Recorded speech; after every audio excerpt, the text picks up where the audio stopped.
Hello, my name is Chloe Miller.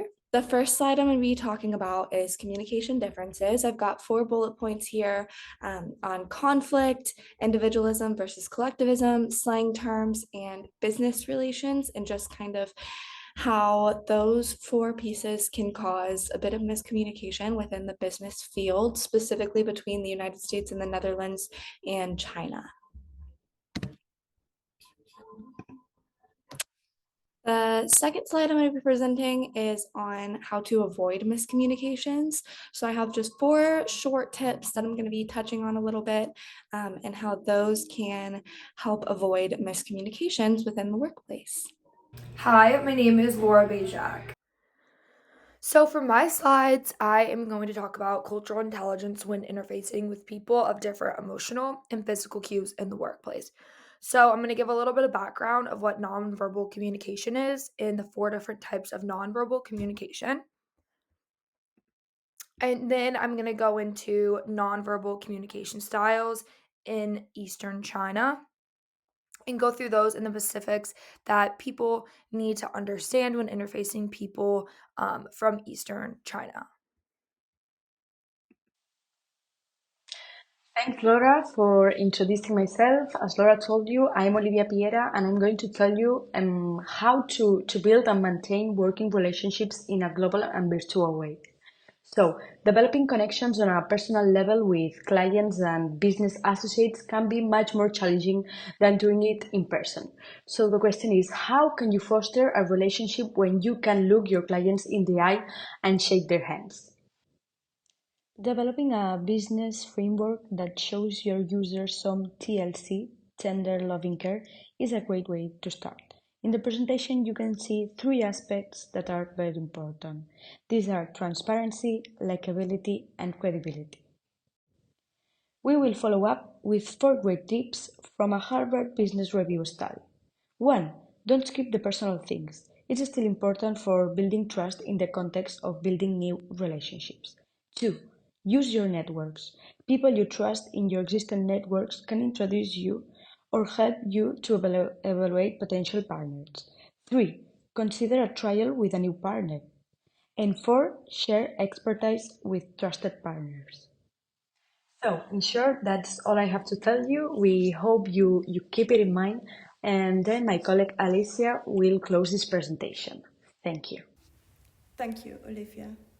I'll be talking about the different understandings and expectations for teamwork with Eastern China. Once in China, you'll be probably hearing a lot about the importance of guanxi. Fundamentally, guanxi are mutual beneficial relationships, and the practice of forming such relationships is common in most of these businesses. Businesses in China sometimes rely heavily on good faith and value personal connections over anything else. Meals are also a very traditional way of bonding in China, and you should expect a lot of dinner and lunch invitations. These relationships often tend to be deeper and meaningful. Even though several social media platforms are banned in the country, such as Facebook and Instagram, LinkedIn is a powerful tool for connecting to potential employers and recruiters.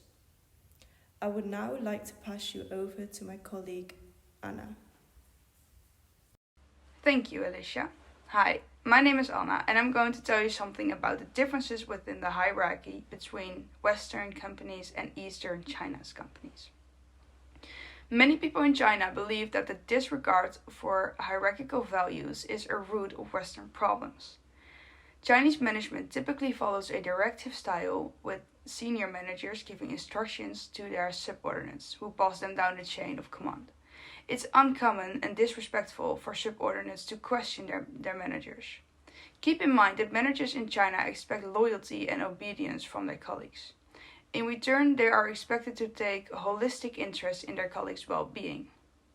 So, for an effective communication with Chinese individuals, it's important to have a good understanding of the person's role you are talking to.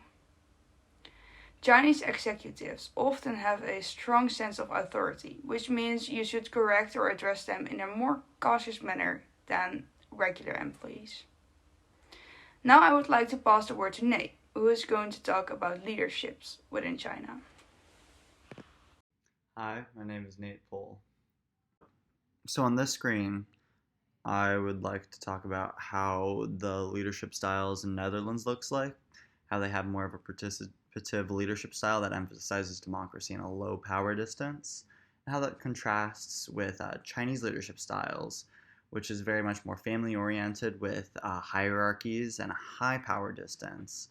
That initiates more of a authoritative leadership with less democracy, which is very different from the Netherlands style of leadership.